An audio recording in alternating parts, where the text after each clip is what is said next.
Good morning student. कैसे हो आप सभी। आशा करता हूँ कि आप सभी अच्छे होंगे। आज हम साइंस के क्वेश्चन पढ़ेंगे, जो कि ये एक जो बुक है हमारी विस्तार IAS या PSC। लेकिन हमने जो क्वेश्चन देखने को मिलते हैं, ऐसे क्वेश्चन हर एक टेस्ट में देखने को मिलते हैं स्टूडेंट। तो प्यारे बच्चों, हम इसी प्रकार समय न गवाते हुए हम क्वेश्चनों को पढ़ते हैं और याद करते हैं। ठीक है स्टूडेंट। रासायनिक विज्ञान क्या है? रासायनिक विज्ञान। यह रसायन विज्ञान है जो बच्चों, इसको हम क्या बोलते हैं? केमिस्ट्री बोलते हैं। क्या बोलते हैं? केमिस्ट्री। रसायन विज्ञान यानी कि केमिस्ट्री। ठीक है बच्चों। आगे देखेंगे इसकी परिभाषा। विज्ञान की वह शाखा, किसकी? विज्ञान की। विज्ञान की वह शाखा जिसके अंतर्गत, किसके अंतर्गत? विज्ञान के अंतर्गत। विज्ञान की जो शाखा है ना, उसके अंतर्गत पदार्थों के गुण, संगठन, संरचना तथा उनमें होने वाले परिवर्तनों का अध्ययन किया जाता है। किसके अंदर किया जाता है? जो विज्ञान की जो शाखा होती है और उसके अंतर्गत जो पदार्थ होते हैं, जो गुण होते हैं, संगठन होते हैं, संरचना होती है, उनमें होने वाले जो परिवर्तन, जो चेंजिंग होती है, उन पे क्या किया जाता है? अध्ययन किया जाता है। रासायनिक विज्ञान का जनक है ना, जो रसायन विज्ञान यानी कि केमिस्ट्री का जो जनक होता है, जो हमारा जो केमिस्ट्री का जो जनक है, उसको लावेसियर को कहा जाता है। ठीक है, लावेसियर, लावेसियर। ठीक है स्टूडेंट। आप स्क्रीन पे देख रहे हो सभी बच्चे, तो ये हमारा रासायनिक विज्ञान का जनक है। आगे पढ़ते हैं बच्चों, पदार्थ, जिसको हम मैटर बोलते हैं। दुनिया की कोई भी वस्तु, दुनिया की कोई भी वस्तु जो स्थान घेरती हो, क्या स्थान घेरती हो, वह क्या कहलाती है? पदार्थ कहलाती है। इसे दो भागों में बांटा गया है। किसको बांटा गया है? पदार्थ को। तो एक है भौतिक पदार्थ। ठीक है, तो हम देखते हैं भौतिक पदार्थ कौन सा है। पदार्थ की वह अवस्था जिसमें सिर्फ भौतिक संरचना में परिवर्तन होते हैं, यानी कि भौतिक संरचना में परिवर्तन होता है। ठीक है स्टूडेंट। तो हम देखते हैं यहाँ पे ठोस पहले नंबर का है, ठोस दूसरे नंबर का है द्रव, और तीसरे नंबर का है गैस। जो पहले नंबर का जो ठोस है, वे पदार्थ जिनका आकार, आयतन दोनों निश्चित होते हैं। क्या होते हैं? आकार और आयतन दोनों क्या होते हैं? निश्चित होते हैं, उन्हें ठोस कहते हैं। द्रव क्या है? वे पदार्थ जिनका आकार अनिश्चित और आयतन निश्चित होता है, यानी कि आकार उसका निश्चित नहीं होता, और लेकिन आयतन निश्चित होता है, तो उसे द्रव कहते हैं। जैसे पानी है ना, पानी का कोई आकार नहीं है, ठीक है, वह निश्चित है, लेकिन आयतन उसका क्या है? निश्चित है। ठीक है। और तीसरा है हमारा प्यारे बच्चों गैस। वह पदार्थ जिसके आकार और आयतन दोनों अनिश्चित होते हैं। ठीक है, अनिश्चित होते हैं। तो हम यहाँ पे देखेंगे, इस स्क्रीन पर देखेंगे बच्चों, जो हमारा सॉलिड है, ठीक है, जैसे बर्फ होता है, जैसे ये हमारा सॉलिड है जिसको ठोस बोलते हैं। और जो गैस है, ये जैसे इसमें से गैस निकल रही है ना, जैसे गर्म पानी होता है, उसको उबालेंगे तो क्या हुआ, तो वो उड़ना शुरू हो जाएगा पानी। ठीक है, वो गैस बन करके वो उड़ जाता है। ठीक है स्टूडेंट। अगला है लिक्विड, जैसे तरल पदार्थ बोलते हैं जिसको हम, ये पानी है, ठीक है। अगला है प्यारे बच्चों रासायनिक पदार्थ। क्या होता है रासायनिक पदार्थ? शुद्ध रासायनिक पदार्थ, इसमें धातु एवं अधातु आते हैं, जो शुद्ध पदार्थ होते हैं, धातु और अधातु। नंबर 2 है यौगिक। वे शुद्ध रासायनिक पदार्थ जो दो या दो से अधिक तत्वों से एक निश्चित अनुपात में रासायनिक संयोग से बने हो, उसे क्या कहते हैं? यौगिक कहते हैं। दोबारा से फिर रिपीट करते हैं। वे शुद्ध, कौन? शुद्ध रासायनिक पदार्थ जो दो या दो से अधिक, किससे? दो या दो से अधिक तत्वों के एक निश्चित अनुपात, यानी कि एक निश्चित अनुपात में रासायनिक संयोग बनाते हो, तो उसे क्या कहते हैं? यौगिक कहते हैं। उदाहरण के लिए इन्होंने H2 और O2 को लिया है, ठीक है। और यहाँ पे हमारा जो H रसो और 0 है ना, ये यहाँ पे एक एक, तो C6H2O6, तो क्या बन गया ये हमारा? C कितना है? C और HO को यानी कि 1:2:1 में विभाजित करते हैं। तो तीसरा हमारा है यहाँ पे प्यारे बच्चों मिश्रित पदार्थ है, जो मिश्रित पदार्थ है। तो फिर मैं दोबारा से फिर बैक पहुंचता हूं। पहला था हमारा पदार्थ, बताता मैं आप सभी को। भौतिक पदार्थ हुआ पहले नंबर का, और सेकंड नंबर का मैं बताता हूं। भौतिक था, फिर कौन सा है ये? सेकंड रासायनिक।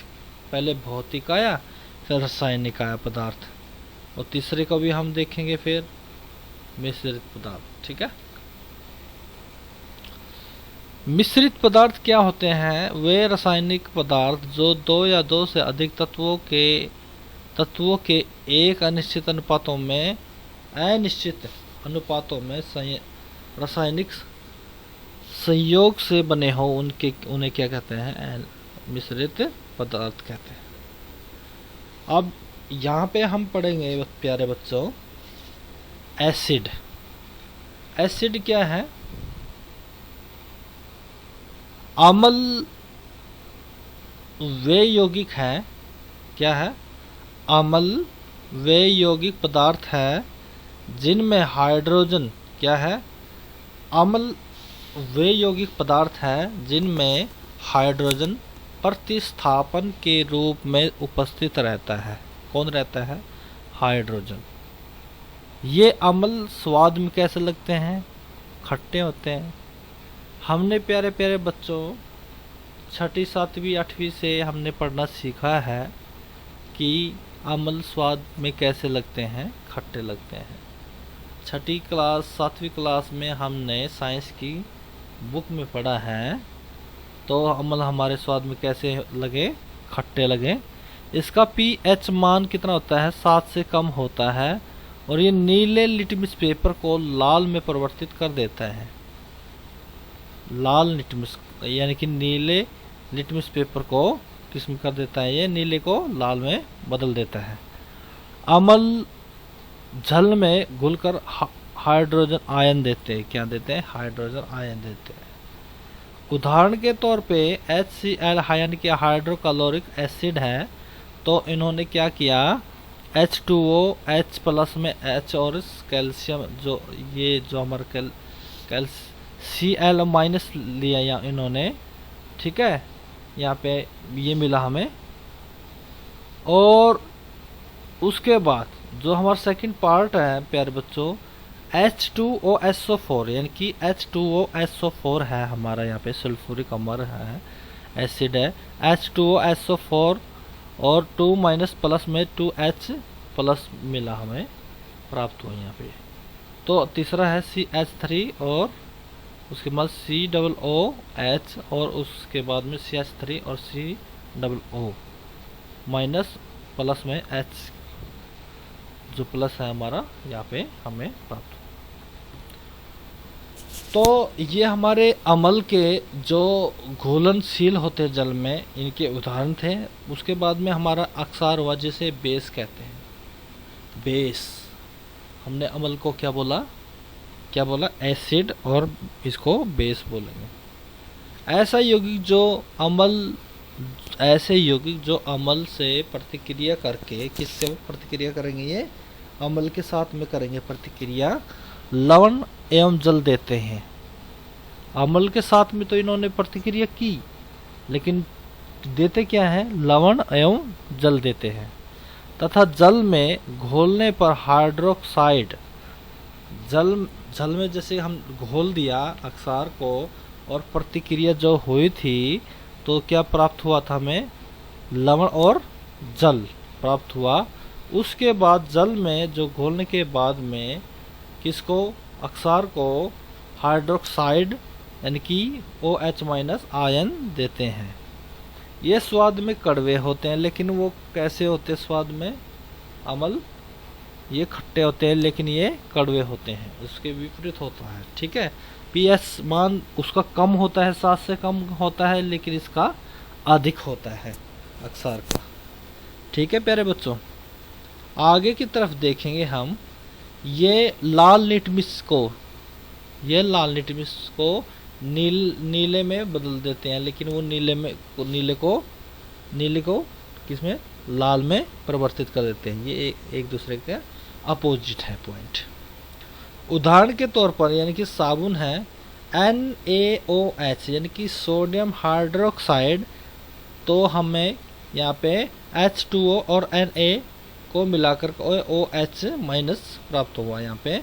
और सेकंड हमारा HC यानी कि Ca हमारा OH और 2 और यानी कि कैल्शियम हाइड्रोक्साइड H2O और Ca+2 और प्लस में 2OH- यानी कि 2OH-। ठीक है, तो हमारा जो ये हमने 3 यहाँ पे रखे, यहाँ पे HCl क्या है, HCl और NaOH क्या, NaOH, और तीसरा रहेगा हमारा NaCl। ठीक है, तो हमारा जैसे जो हाइड्रोजन है और जो कैल्शियम है, तो इन्होंने देखो यहाँ पे इसके डब्बे में देखो ये कैसा कलर दिखाई दे रहा है, और इसका हमारा, ठीक है, जब इसको मिलाएंगे तो लाल प्रतीत हो रहा है एसिड। ठीक है, अम्ल है, मैं दिखा रहा हूँ आप सभी को।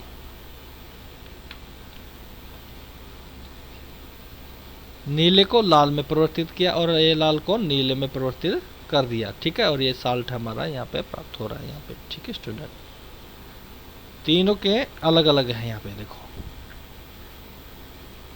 ठीक है स्टूडेंट, HCl का और NaOH का और ये NaCl का। ठीक है, अगला रहेगा हमारा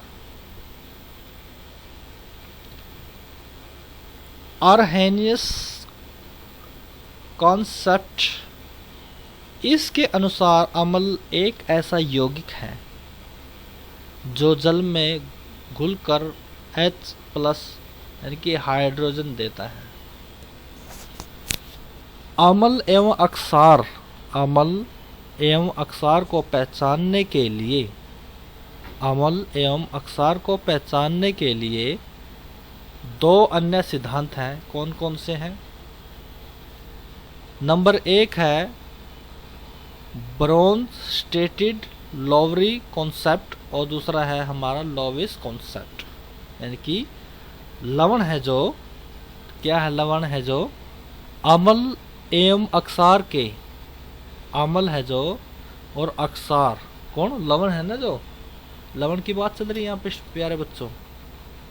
अम्ल और अक्सार है जो, ठीक है, अम्ल और अक्सार की बात चल रही थी, लेकिन यहाँ पे लवण की बात चल रही है। पॉइंट हमने लवण का कैच करना है। लवण की बारी है यहाँ पे। अम्ल एवं अक्सार के प्रतिक्रिया के फलस्वरूप प्रतिक्रिया हुई इनमें, अम्ल और अक्सार में, ठीक है, अम्ल और अक्षार में प्रतिक्रिया हुई और उसके फलस्वरूप लवण एवं जल का निर्माण होता है। उदाहरण के लिए HCl प्लस में NaOH और यहाँ पे NaCl प्लस में H2O का निर्माण होता है यहाँ पे, ठीक है प्यारे बच्चों, पानी का निर्माण होता है। तो अगला हमारा यहाँ पे जो प्रमुख लवण है यानी कि साधारण नमक, जिसको खाने का नमक भी बोलते हैं, तो यहाँ पे जो हमारा खाने का जो साधारण नमक है सोडियम क्लोराइड बोलते हैं जिसको Na इसका जो रासायनिक सूत्र है यहाँ पे NaCl, यहाँ पे इसका सूत्र है साधारण नमक का, और बेकिंग सोडा है Na इसको सोडियम बायो यानी कि बाइकार्बोनेट बोलेंगे। वो जो खाने का सोडा है जो उसको हम क्या यहाँ पे देखेंगे बच्चों, देखो ध्यान से देखना स्क्रीन पर, यहाँ पे सोडियम यानी क्लोराइड है, ये सोडियम क्लोराइड है जो खाने का जो नमक होता है, ठीक है प्यारे बच्चों, जो हम घर में यूज करते हैं, जो साधारण नमक होता है खाने का नमक होता है उसको सोडियम क्लोराइड बोलेंगे। और जिसका इसका रासायनिक सूत्र क्या है NaCl। और जो हमारा बेकिंग सोडा होता है उसको सोडियम बाइकार्बोनेट यहाँ पे हम लिखेंगे और याद करेंगे Na यानी कि NaHCO3, ठीक है। और वॉशिंग सोडा ये हमारे देखो तीन यहाँ पे हमारे दो तो हमारे सोडे हैं और हमारा एक हमारा साधारण नमक है। वॉशिंग सोडा है जो साधारण नमक है हम सब्जी में डालते हैं, वो साधारण नमक है ये यहाँ पे, ठीक है प्यारे बच्चों। जो बेकिंग सोडा है ये भी हम सब्जी सूजी में डालने के लिए हम यूज करते हैं, वही ये बेकिंग सोडा है। और जो वॉशिंग सोडा है जो हम जैसे कपड़े वॉश होते हैं, तो जो यहाँ ये हमारा है सोडियम कार्बोनेट डाइहाइड्रेट यानी कि डाइहाइड्रेट बोलेंगे इसको Na2CO3 Na2CO3 यानी कि 10H2O। यहाँ पे हमने इसका ये सूत्र पढ़ा वॉशिंग सोडा का। अगला है pH स्केल। हम अब pH स्केल पढ़ेंगे अब पे प्यारे बच्चों। pH स्केल की खोज सोरेनसन ने की थी। किसने की थी? ये हमारा सोरेनसन ने की थी यहाँ पे। तो इसका देखेंगे हम सभी का pH मान देखेंगे यहाँ पे प्यारे बच्चों। जो वाटर है पानी है उसका जो pH मान कितना है वो 7 होता है। कितना होता है? 7 होता है। तो हम प्यारे बच्चों देखेंगे, देखो जो ये दर्शाया गया है, ये बोतल जो कांच की बोतल दिखाई दे रही है ना, जहाँ पे डेंजर्स का निशान छपा हुआ है जिस बोतल पे प्यारे बच्चों, इसकी तरफ देखना, 0 से लेके काउंटिंग करना, 0 1 2 3 4 5 6 7 8 9 10 11 12 13 14। तो हम ऐसे देखेंगे 0 यानी कि हाइड्रोक्लोरिक एसिड है, ये हाइड्रोक्लोरिक एसिड है। इसका मान जो है वो 0 है, 0 दर्शाया गया है, ठीक है। ये एसिड है बच्चों और एक ही है, कहने का मतलब इसका मान 0 या 1 है इसका मान, ठीक है फिर बच्चों। अगला है जो नींबू होता है, इसका pH मान है 2 है। और जो हमारा ये अभी दिखाई देगा हमारा जो ये वाइनजर बोलते हैं जिसको, इसका pH मान 3 है। और जो एप्पल है उसका भी क्या है? 3 ही है। और जो हमारा टमाटो है इसका 4 रहेगा और बनाना का रहेगा हमारा 5 और 5 यानी कि 5 और 6 और हमारा जो 6 रहेगा हमारा दूध का और 7 रहेगा पानी का pH मान, ठीक है प्यारे बच्चों। और 8 रहेगा किसका? ब्लड का pH मान होता है जो, और 9 रहेगा बेकिंग सोडा का, यानी कि 8 और 9 रहेगा। और उसके बाद में हमारा यहाँ पे जो सोप होती है, नहाने की साबुन होती है, वो 10 है, 10 और 11 है। और उसके बाद में जो हमारा 12 होता है अमोनिया है। और जो हम यानी कि 12 और 13 और अल्काली का यानी कि ड्रेन क्लीनर होती है, जो उसका क्या है 14 pH मान है। तो प्यारे बच्चों, आगे पढ़ेंगे हम यहाँ पे कुछ सामान्य पदार्थों के pH मान। जो कुछ पदार्थ है उनके जो pH मान है उनके मान पढ़ेंगे यहाँ पे। समुद्री जल का नाम सुना ही होगा प्यारे बच्चों आप सभी ने। उसका pH मान होता है 8.4। कितना होता है? 8.4। और जो शुद्ध पानी होता है, जैसे पानी होता है, उसका pH मान 7 है। तो यहाँ पे कितना बताया गया है समुद्री जल का? 8.4। जो खून होता है, रक्त होता है, ब्लड होता है, जो रुधिर बोलते हैं जिसको हम साइंस भाषा के अंदर, तो उसका जो pH मान हमारा होगा 7.36, यानी कि 7.4 इसका pH मान रहेगा हमारे ब्लड का।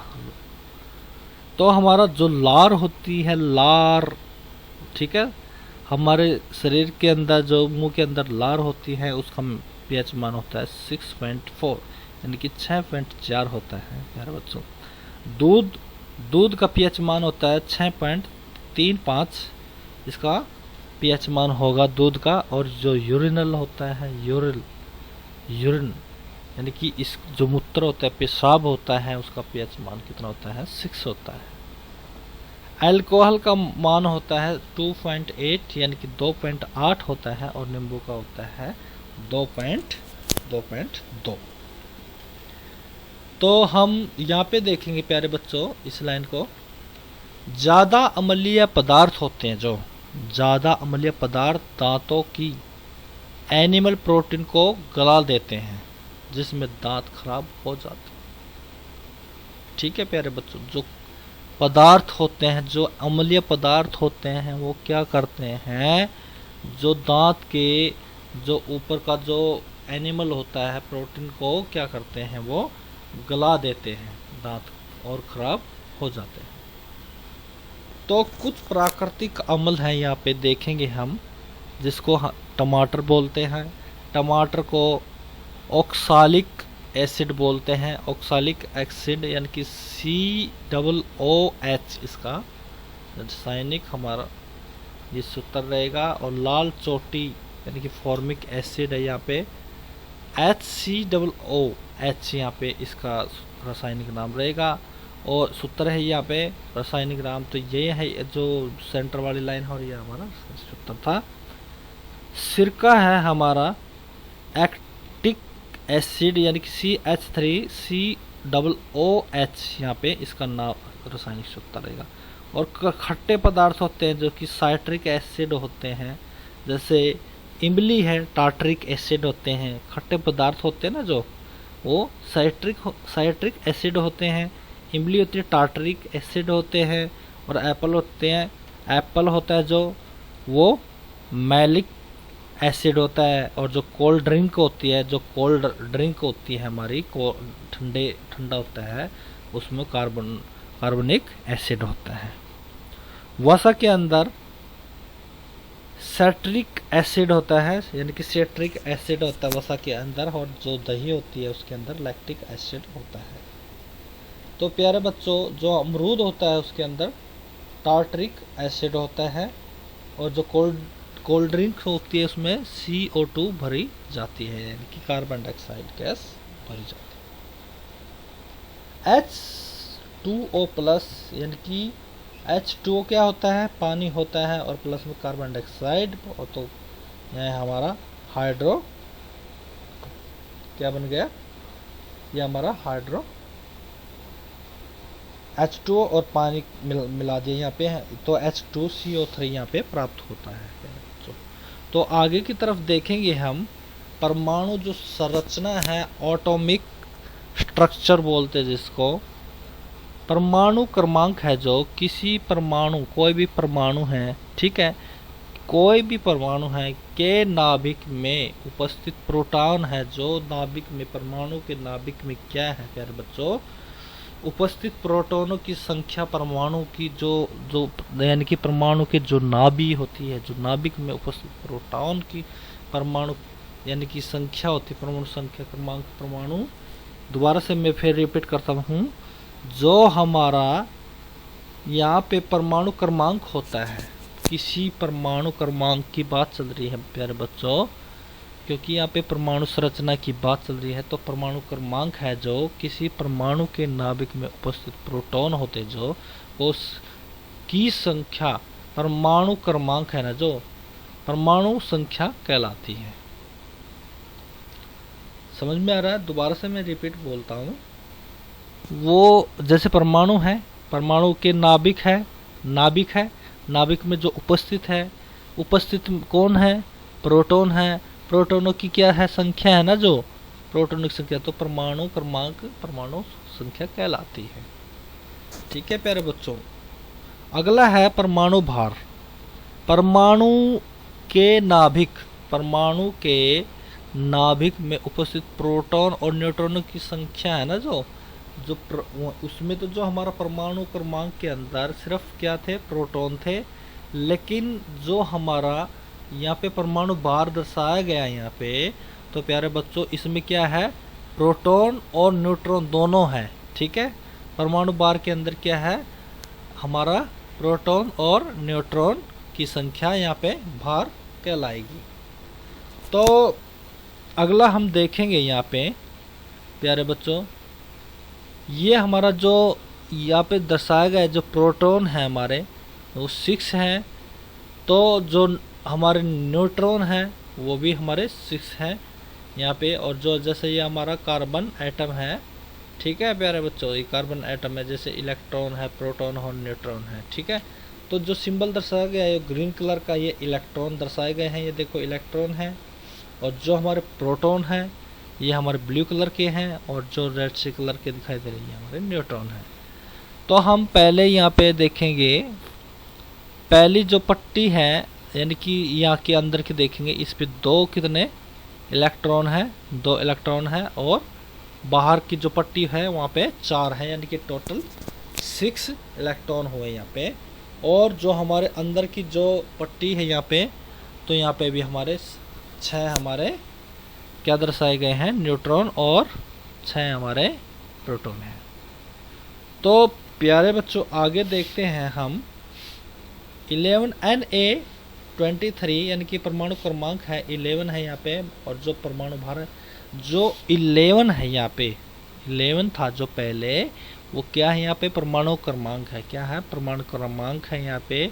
और जो परमाणु भार है, जो इसका परमाणु भार है किसका, परमाणु का, वो कितना है, 23 है। तो यहाँ पे n बराबर में 23 माइनस में 11, यानी कि 23 में से 11 घटाए तो प्राप्त कितने में, 12 प्राप्त हुए, यानी कि प्रोटॉन प्लस यानी प्रोटॉन प्लस बराबर है यहाँ पे 11, और जो हमारा सामान्य अवस्था में जो इलेक्ट्रॉन माइनस हुए यहाँ पे, तो कितना प्राप्त हुआ, यहाँ पे 11 प्राप्त हुआ। तो रासायनिक अभिक्रिया में क्या, रासायनिक अभिक्रिया में किस की बात चल रही है, रासायनिक अभिक्रिया में किसी तत्वों के केवल इलेक्ट्रॉन भाग लेते हैं, क्या कौन कौन भाग लेते हैं, इलेक्ट्रॉन भाग लेते हैं, तथा इनकी संख्या, किनकी संख्या, इलेक्ट्रॉनों की जो इनकी संख्या है, इनकी संख्या प्रोटॉनों के समान होती है। दोबारा से मैं फिर लाइन को रिपीट करता हूँ प्यारे बच्चों, क्योंकि आप सभी को अच्छे तरीके से समझ में आना चाहिए कि हमारा जो पढ़ाने का जो तरीका है वो सिर्फ ये नहीं है कि सारा सारा सर के ऊपर से जाए। हम चाहते हैं कि इस वीडियो को बार बार देखेंगे तो आसानी से बिल्कुल ये समझ में आएगा आप सभी को ये लेक्चर। तो फिर मैं दोबारा से लाइन को फिर मैं रिपीट करता हूँ मेरे प्यारे बच्चों। रासायनिक अभिक्रिया किसकी बात चल रही है, रासायनिक अभिक्रिया में किसी तत्व के केवल इलेक्ट्रॉन भाग लेते हैं, कौन भाग लेते हैं, इलेक्ट्रॉन भाग लेते हैं, तथा इनकी संख्या प्रोटॉन के समान, यानी कि इनकी किनकी संख्या, इनकी संख्या, इलेक्ट्रॉन भाग लेते हैं ना, तो इनकी संख्या प्रोटॉन के समान कम या अधिक हो सकती है। किनकी संख्या कम हो सकती है? प्रोटॉन की। तो अगला है हमारा किसी भी तत्व का प्रत्येक परमाणु, कोई भी तत्व है, ठीक है प्यारे बच्चों, और उसका जो परमाणु है वो 3 यानी कि 3 मूलभूत कणों से मिलकर बना होता है। तो यहाँ पे हम देखेंगे नंबर 1 है हमारा न्यूट्रॉन। इस पर कोई आवेश नहीं होता न्यूट्रॉन पे। जो हमारा प्रोटॉन होता है इसमें धनात्मक होता है। न्यूट्रॉन पे तो हमारा कोई आवेश होता ही नहीं, और जो प्रोटॉन होते हैं उस पर, जो प्रोटॉन होगा उस पर प्लस का निशान हो यानी धनात्मक होगा, और जो हमारा इलेक्ट्रॉन होगा वो ऋणात्मक होगा। ठीक है प्यारे बच्चों, आगे की तरफ देखेंगे हम, कुछ तत्व यहाँ पे दर्शाए गए हैं। इन तत्वों को हम, इनका परमाणु क्रमांक और तत्व का नाम और इनका प्रतीक भी यहाँ पे दर्शाएंगे। तो आपने यहाँ पे स्क्रीन पे बच्चों ध्यान से देखा होगा और देख रहे होंगे प्यारे बच्चों, नंबर 1 जो परमाणु क्रमांक है वो हाइड्रोजन, और हाइड्रोजन का जो प्रतीक है यहाँ पे दर्शाया गया है वो H है। तो दूसरा नंबर का हीलियम होगा, उसको H ही से दर्शाएंगे, और तीसरा है लिथियम, और L यानी कि Li से दर्शाएंगे, और जो हमारा चौथे नंबर का है वो बेरिलियम है, ये यानी कि Be से दर्शाएंगे, और जो 5 नंबर का है बोरान है जिसको B से दर्शाएंगे यहाँ पे। छठा हमारा कार्बन है जिसको C से, और 7वां नाइट्रोजन N से, और 8वां है हमारा ऑक्सीजन, और इसको हम O से दर्शाएंगे। नंबर रहेगा फ्लोरीन यानी कि F से, और नियॉन रहेगा 10 नंबर का Na से नियॉन होता है, और 11 नंबर का सोडियम इसको Na बोलेंगे, और 12वें नंबर का मैग्नीशियम Mg, और जो हमारा 13 नंबर का एल्यूमिनियम होता है Al, और हमारा 14वें नंबर का सिलिकॉन होता है जिसको Si यानी कि Si सिलिकॉन, और 15 नंबर का हमारा रहेगा फास्फोरस जिसको P से दर्शाएंगे, और सल्फर रहेगा S से, और 17 नंबर का कैलोरीन और जिसको Cl से दर्शाते हैं, और आर्गन है हमारा Ar 18 नंबर का, और 19 नंबर का पोटेशियम जिसको K से दर्शाएंगे, और 20 नंबर का हमारा Ca यानी कि कैल्शियम होता है, और 21 नंबर का स्कैंडियम बोलते जिसको Sc से दर्शाते हैं हम। तो हमारा जो 22वां नंबर का है टाइटेनियम होता है, जो वो Ti से दर्शाएंगे टाइटेनियम, और जो हमारा 23 नंबर का वेनेडियम यानी कि Vn से, और हमारा जो 24वां क्रोमियम और जिसको Cr से दर्शाएंगे, और हमारा 25वां रहेगा मैग्नीज यानी कि Mn से दर्शाएंगे, और आयरन है हमारा जिसको Fe से दर्शाते हैं 26 नंबर का, और कोबाल्ट है हमारा Co, और निकल रहेगा Ni 28 नंबर का, और 29 नंबर का कॉपर Cu से, और जिंक रहेगा हमारा 30 नंबर का। तो प्यारे बच्चों हम देखेंगे Na था जो नाइट्रियम या सोडियम की, ठीक है, नाइट्रियम और यानी कि सोडियम की अधिक यानी कि अधिक, दोबारा से फिर देखना, सोडियम की अधिक क्रियाशीलता, किसकी? सोडियम की अधिक क्रियाशीलता होने के कारण इसको बाहरी वातावरण में न रखकर केरोसिन के अंदर बंद डब्बे में रखा जाता है। किसको रखा जाता है? सोडियम को, क्योंकि ये क्रियाशील धातु है। ऑक्सीजन के साथ संपर्क में आकर के क्या होने का डर रहता है? विस्फोट हो जाती है। तो इसलिए इसको किसके अंदर रखा जाता है? केरोसिन के जो डब्बा होता है, बंद डब्बा होता है, उसके अंदर रखा जाता है। Na को पानी में डालने पर, Na को यानी कि पानी में डालने पर हाइड्रोजन की उपस्थिति के कारण विस्फोट होता है। क्लोरीन का उपयोग क्लोरीन का उपयोग पानी में शुद्धिकरण में किया जाता है। आप सभी बच्चों ने देखा होगा कि हम बड़े बड़े जो टंकियां होती हैं घर में पानी की होती है, तो उसमें हम क्या डालते हैं, क्लोरीन डालते हैं। तो उसको डालने के लिए तो किसका प्रयोग करते हैं हम, जो पानी होता है, पानी की शुद्धिकरण होता है, उसका प्रयोग करते हैं। ठीक है प्यारे बच्चों, आर्गन है यहाँ पे। अब आर्गन गैस का उपयोग है जो बल्ब के अंदर किया जाता है। आर्गन गैस होती है इसके अंदर, जो बल्ब होती है, बल्ब होता है ना, जैसे 100 वाट का बल्ब होता है, उसके अंदर क्या भरी जाती है, आर्गन गैस भरी जाती है। बैरिक अम्ल है जो C3 और BO3 का प्रयोग है जो पाउडर में ठंडक प्रदान करने के लिए किया जाता है।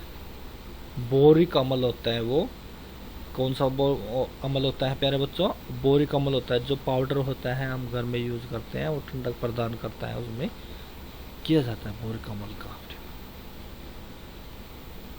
अगला है हमारा समस्थानिक, यानी कि इसको इसोटोप बोलेंगे यहाँ पे। वे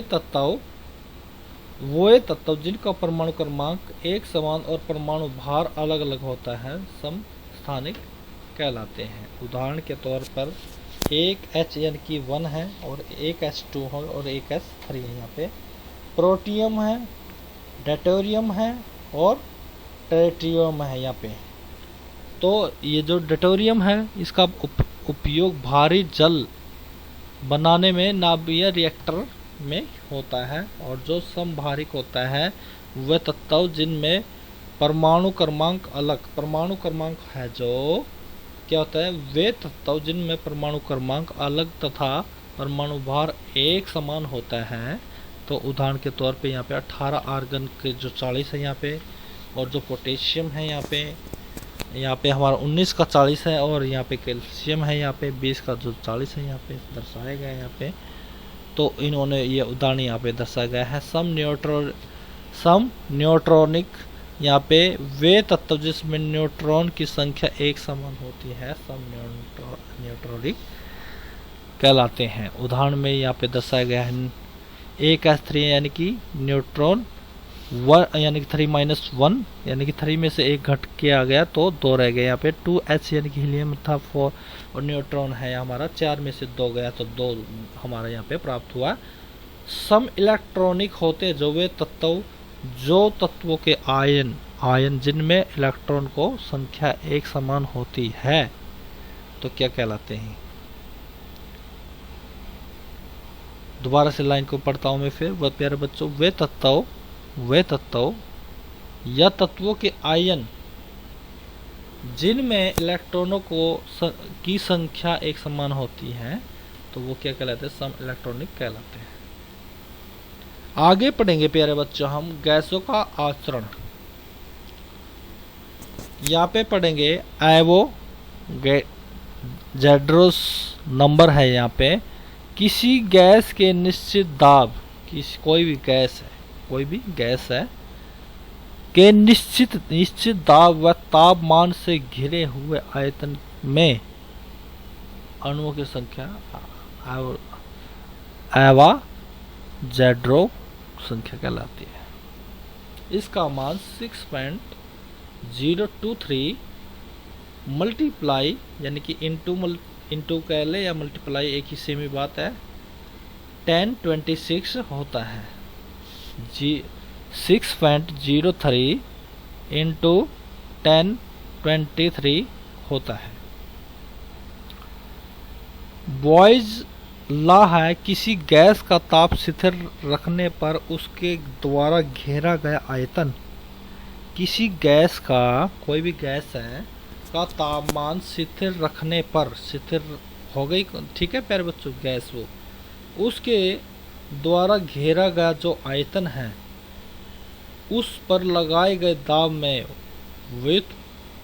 व्युत्क्रमानुपाती होता है। तो अब ये इन्होंने दर्शाया गया बॉयज लॉ, तो आप यहाँ पे देख सकते हैं चित्र के अंदर, ठीक है प्यारे बच्चों। आगे हम देखेंगे चर्च लॉ। यानी कि इस नियम है ये, किसी गैस का निश्चित दाब, किसी गैस का निश्चित दाब होने पर उसके द्वारा घेरा गया आयतन उसके तापमान के समानुपाती और अनुक्रमानुपाती होता है।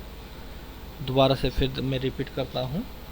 कोई गैस है, ठीक है, तो प्यारे बच्चों किसी गैस का निश्चित जो दाब है ना होने पर उसके द्वारा घेरा गया, किसके द्वारा, जो गैस थी और निश्चित दाब थी, जो दाब होने पर उसके द्वारा घेरा गया आयतन उसके तापमान के समानुपाती अनुक्रमानुपाती होता है। यहाँ पे P को दर्शाया गया कॉन्सोनेंट है, यहाँ पे वॉल्यूम 1 वॉल्यूम 2 और यहाँ पे देखो। तो हमारा प्यारे बच्चों यहाँ पे ग्राहम बेल, जो ग्राहम का विसरण नियम है, जो किसी गैस के द्वारा तय की गई, किसी गैस के द्वारा तय की गई दूरी उनके घनत्व के वर्गमूल के व्युत्क्रमानुपाती होगी। आवर्त सारणी देखेंगे यहाँ पे हम प्यारे बच्चों। तो आप यहाँ पे जो ऊपर वाली जो उदाहरण दिया गया आप यहाँ पे पढ़ सकते हैं, देख सकते हैं। R1 यानी कि, और इसके बटे में हमारा R2 इक्वल में क्या हुआ है, पूरे का वर्गमूल, और D2 और प्लस बटे में D1 और बराबर में M पूरे का वर्गमूल है यहाँ पे M2 और M1। और या यहाँ पे इसको इस तरीके से लिख सकते हैं R, और इसका अनंत है 1/में वर्गमूल D। ठीक है प्यारे बच्चों। आवर्त सारणी, पैरियोडिक टेबल बोलते हैं जिसको, हम यहाँ पे देखेंगे प्यारे बच्चों। आवर्त सारणी की खोज मेंडलीव ने की थी। इस आवर्त सारणी में 18 वर्ग यानी कि कॉलम, 7 आवर्त यानी कि रो होते हैं।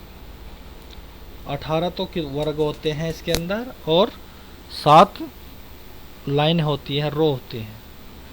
हाल ही में खोजे गए तत्वों में से आवर्त सारणी में 3 नए तत्व शामिल किए गए। इसके साथ हो आवर्त सारणी का 7वां आवर्त पूरा हो चुका है। यह तत्व यानी कि 3 तत्व है जो यहाँ पे परमाणु क्रमांक है, जो 115 नंबर है यहाँ पे एनम, प्लेटिनियम, और 117 नंबर है एनियम, सेप्टियम, और जो 118 नंबर का है एनियम कैप्टियम।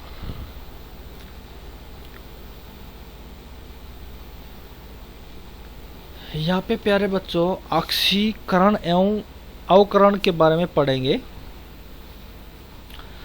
ऑक्सीकरण क्या होता है, किसी तत्व से ऑक्सीजन का जुड़ना।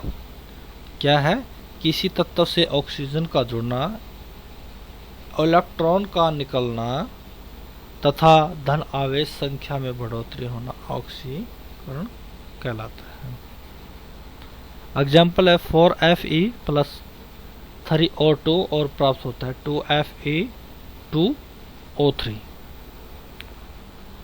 यहाँ पे Fe यहाँ पे जो धनात्मक का निशान दिया गया है, और Fe फिर धनात्मक निशान प्लस और इलेक्ट्रॉन।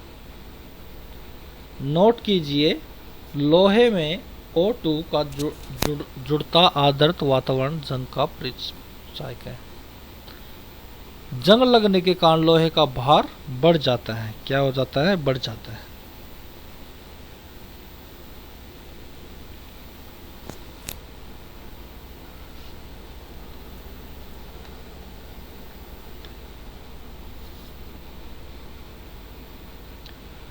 अवकरण यानी कि रेडिकेशन, यहाँ पे अवकरण को बोलते हैं किसी भी तत्व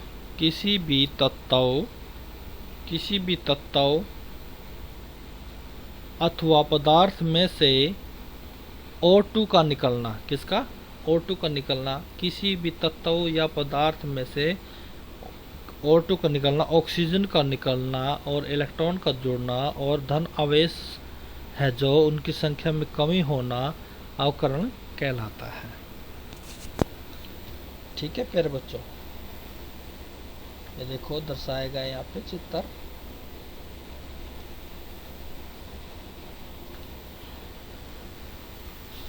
अगला है प्यारे बच्चों यहाँ पे ऑक्सीकारक। वे पदार्थ जो दूसरे पदार्थ का ऑक्सीकरण कर देते हैं लेकिन खुद का अवकरण हो जाता है तो ऑक्सीकारक कहलाता है। उदाहरण के लिए हाइड्रोजन पर ऑक्साइड यानी कि H2O2 यहाँ पे दर्शाया गया है, और पोटेशियम यहाँ पे परमैंगनेट और यानी कि KMnO4। हाइड्रोजन पर ऑक्साइड सबसे अच्छा ब्लीच कारक है जो किसी भी पदार्थ के रंग को हल्का कर देता है। इस कारण इसको ड्राइक्लिंग में उपयोग किया जाता है।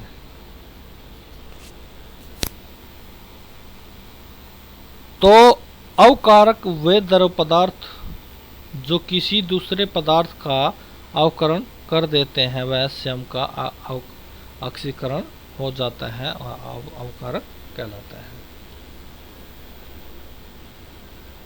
तो प्यारे बच्चों, हम यहाँ पे सॉल्यूशन यानी कि विलयन देखेंगे। किन्हीं भी दो या दो से अधिक पदार्थों का समान अनुपात यानी कि बराबर अनुपात में मिश्रण विलयन कहलाता है। दोबारा लाइन को फिर रिपीट मैं करता हूँ प्यारे बच्चों। किसी भी दो या दो से अधिक, किसी भी यानी कि दो या दो से अधिक है ना, दो या दो से अधिक ज़्यादा पदार्थ का समान अनुपात में मिश्रण विलयन कहलाता है। जैसे पानी में घुली हुई शक्कर, यहाँ पे देखिए वाटर है ये ऊपर और नीचे शुगर है, और ये हमारा शुगर है यहाँ पे मिल के कैसा हो गया, बिल्कुल पानी में है, पहचान नहीं पाओगे। ठीक है, तो वहाँ पे जो यहाँ पे पहले जो हमारा चित्र है इसमें यहाँ पे पानी और चीनी को दर्शाया और बाद में घुलने के बाद में इसका कैसा चित्र आपको दिखाई दे रहा है। विलयन में ज़्यादा मात्रा में उपस्थित पदार्थ विलायक कहलाते हैं, यानी कि जब मात्रा अधिक हो जाती है तो उसी जो उपस्थित पदार्थ होते हैं उसको विलायक कहते हैं, जबकि कम अनुपात में उपस्थिति पदार्थ विलय होता है। 10 ग्राम में 10 ग्राम है तो उसके अंदर क्या होगा, 100 ml होगा शुगर, और जो 10 ग्राम शुगर है और 100 मिलीलीटर जो पानी है, और उसमें जो विलय होगा विलायक होगा घुलनशील, ताकि एक आधार पर 3 प्रकार के हो सकते हैं।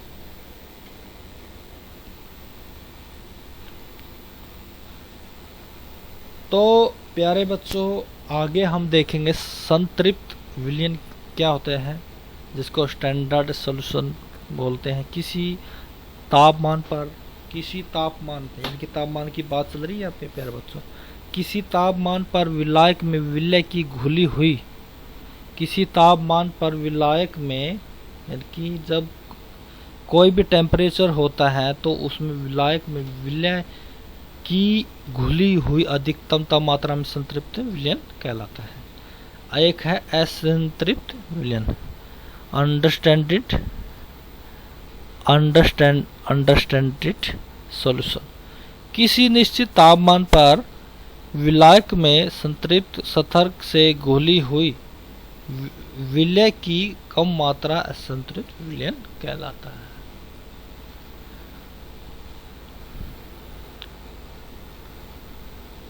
असंतृप्त विलयन है यहाँ पे अति संतृप्त। सामान्य अवस्था में जो सामान्य अवस्था है से संतृप्त विलयन का तापमान बढ़ा दिया जाए तो इसमें और अधिक विलय घोला जा सकता है। ठीक है प्यारे बच्चों, ये आप चित्र में देख सकते हो।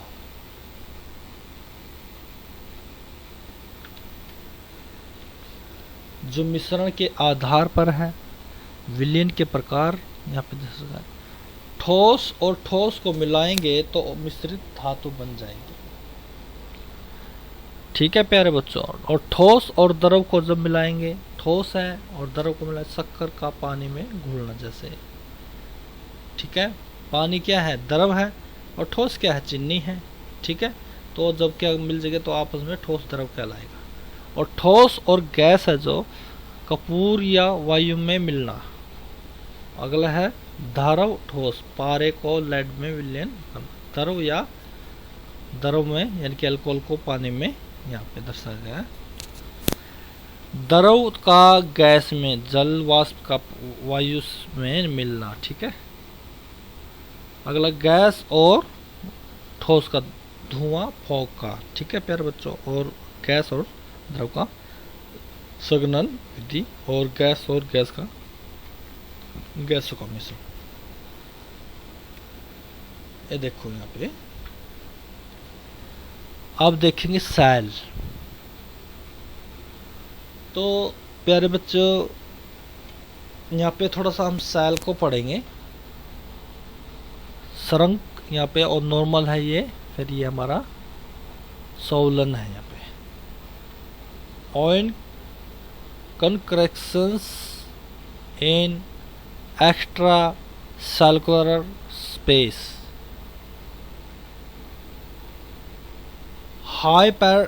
हाइपरटोनिक और इसोटोनिक और हाइपोटोनिक यहाँ पे दर्शाया गया है। तो अपहोन है जो किसी भी विलयन में से ठोस कणों को अलग करना अपहोन कहलाता है। दोबारा से लाइन को फिर रिपीट करता हूँ प्यारे बच्चों। किसी भी विलयन में से ठोस कणों को अलग करना, यानी कि ठोस कणों को अलग करना अपहोन कहलाता है। किडनी का खराब हो जाने पर रक्त शुद्धिकरण के लिए डायलिसिस विधि का उपयोग किया जाता है। ब्राउनियन गति है जो किसी विलयन में ठोस कणों के गति करने को ब्राउनियन कहते हैं।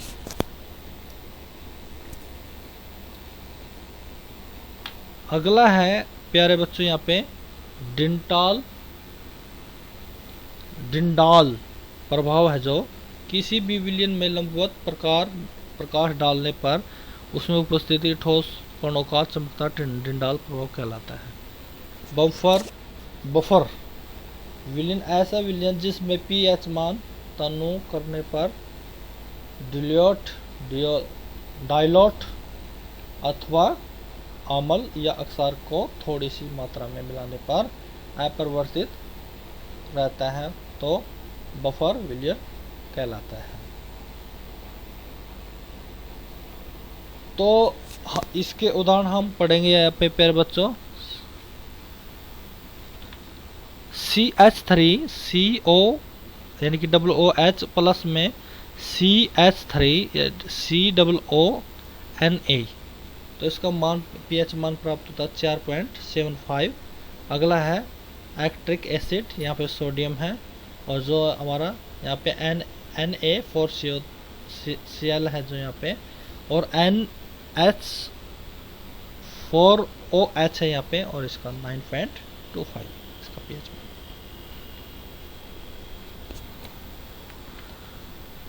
तो प्यारे बच्चों आज हम इस वीडियो को यहाँ तक ही करेंगे, क्योंकि ज़्यादा लंबी समय तक बनाना वीडियो, तो हम जब लंबा लेक्चर ऐसे चलते रहेंगे करते रहेंगे तो वो सारा जो हमारा दिमाग होता है उसके ऊपर से निकल जाता है। तो हमें आज सिर्फ इतनी ही इस वीडियो को बनाएंगे, और आप सभी ने इस वीडियो को ज़्यादा से ज़्यादा देखना है, बार बार पढ़ना है, और तभी आपको ये क्वेश्चन आपको अच्छे तरीके से समझ में आएंगे। तो इसी के साथ में आप सभी से रिक्वेस्ट है कि इस वीडियो को ज़्यादा से ज़्यादा लाइक करें और शेयर करेंगे और कमेंट करेंगे। तो जैसा कि कोई भी मैं वीडियो डालता हूं, और जो हमारा बेल आइकन है उस पर आप बटन दबा करके उसको चालू कर देंगे, ठीक है, और ऑल जो हम नोटिफिकेशन है तो आपको उसकी जानकारी मिलती रहेगी। इसी के साथ में आप सभी के साथ में आप सभी से हमारा धन्यवाद। Thank you. जय हिंद।